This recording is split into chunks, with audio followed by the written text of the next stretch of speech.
100 tahun NU itu menandakan apa dan apa yang harus dilakukan itu kan agenda besar oleh NU ini dengan tema yang juga besar, yaitu ya, betul. merawat jagat dan membangun peradaban, semacam semangat untuk meneruskan apa yang dicita-citakan oleh para pendiri Nahdlatul Ulama, bahwa NU itu bukan hanya berdiri dan berkembang di Indonesia, tapi juga merupakan salah satu pilar dari peradaban dunia. Apa yang akan dilakukan misalnya menyambut Harlah NU yang 100 ini, tempatnya di Jawa Timur, itu insya Allah seluruh dunia akan menyaksikan. Dan seluruh dunia tidak hanya menyaksikan, tapi juga akan komentar. Iya.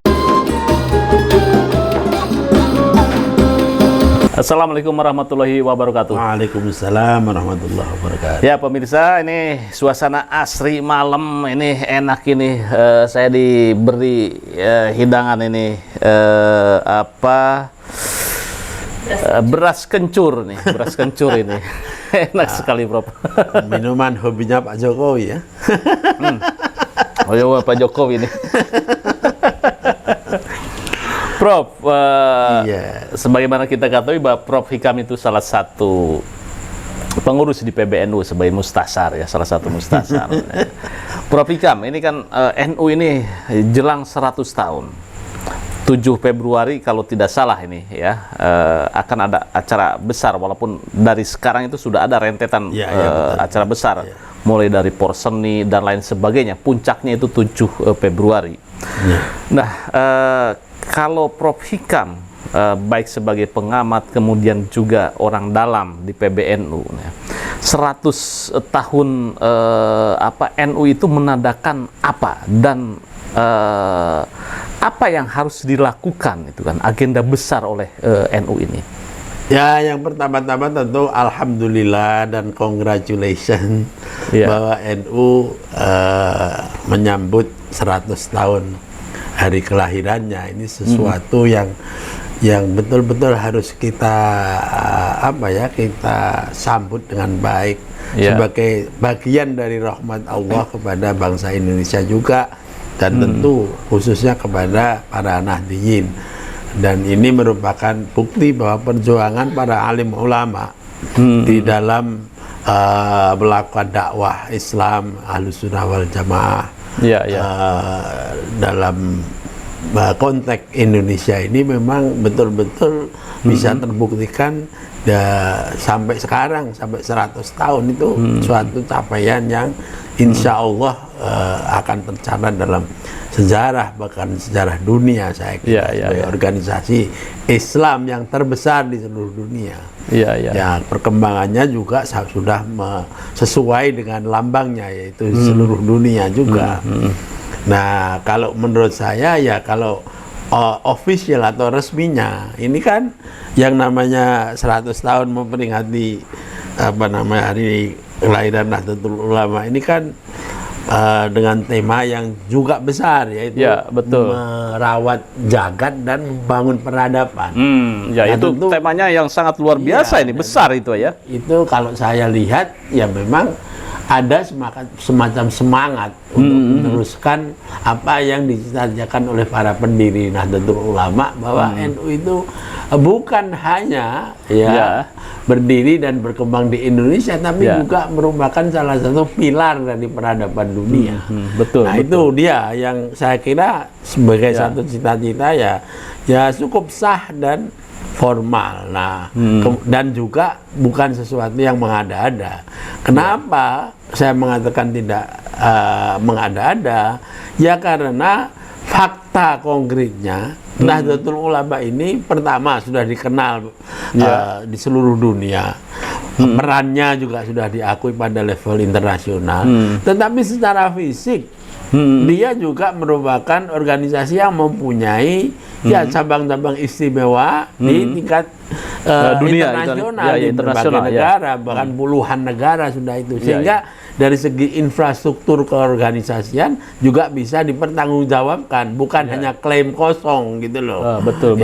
Jadi tinggal bagaimana menjalankan rencana strategis untuk pengembangan cita-cita besar tadi, merawat apa namanya jagat ya, jagat dalam pengertian dunia ini ya, dan kemudian juga membangun peradaban dan buat kind of peradaban ya, peradaban macam apa, tentu peradaban yang sesuai dengan khitah Nabiyah yang gampangannya kita familiar adalah ukhuwah Islamiyah, ukhuwah watoniyah, dan yang ketiga ini sekarang ini ukhuwah basyariyah. Jadi peradaban yang menjalin ukhuwah basyariyah, yaitu persaudaraan kemanusiaan, sehingga peradaban yang dicita-citakan oleh Nahdlatul Ulama dan para pendirinya adalah juga relevan dengan memperbaiki atau menciptakan keindahan dan kesuksesan dan kemajuan dunia. Memayu hayuning bawono.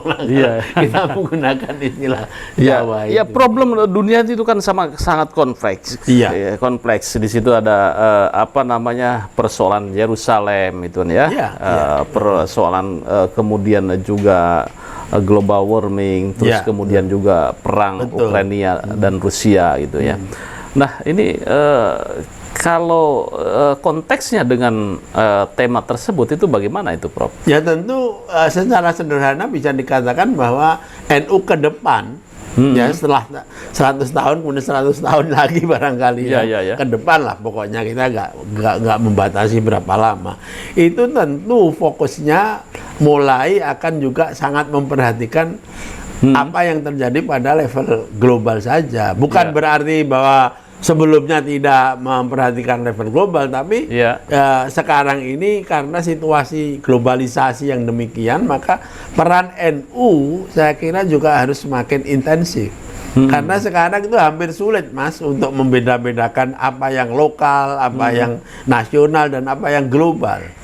Misalnya, apa yang akan dilakukan misalnya menyambut Harlah NU yang 100 ini, tempatnya di Jawa Timur, itu insya Allah seluruh dunia akan menyaksikan. Dan seluruh dunia tidak hanya menyaksikan, tapi juga akan komentar. Ya, kemudian kiprah NU yang pada level dunia yang saya bilang sudah diakui, misalnya di dalam penyelesaian masalah di Afghanistan, konflik Israel Palestina, kemudian masalah Uighur, dan lain sebagainya itu kemungkinan juga bisa kalau memang diniati dan mempunyai greget untuk makin diperlebar dan diperdalam.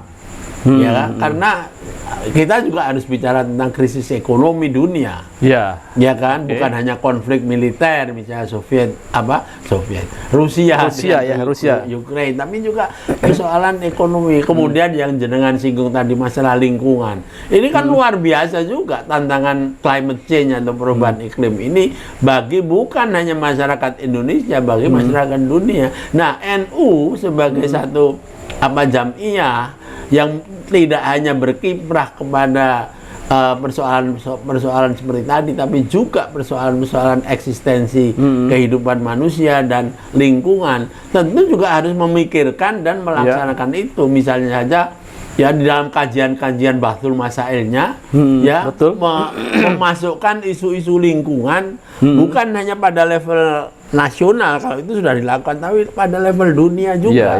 Dan itu bisa dilakukan. Kenapa? Karena menurut saya yakin sumber daya Nahdlatul Ulama berupa pemikir-pemikir, sarjana-sarjana itu sudah lumayan besar. Masalahnya sekarang bagaimana PBNU dan PBNU itu kemudian, terutama yang juga di luar tadi itu, kemudian melakukan konsolidasi. Konsolidasi kemudian mengerahkan pada sumber daya ini, sumber daya manusia dan kepakaran ini untuk berkiprah untuk menyelesaikan masalah seperti lingkungan tadi itu. Dan insya Allah itu bisa kalau memang ada niat dan kemudian secara konsisten digerakkan oleh PBNU dan struktural yang lainnya, serta didukung oleh warga Nahdliyin. Oke.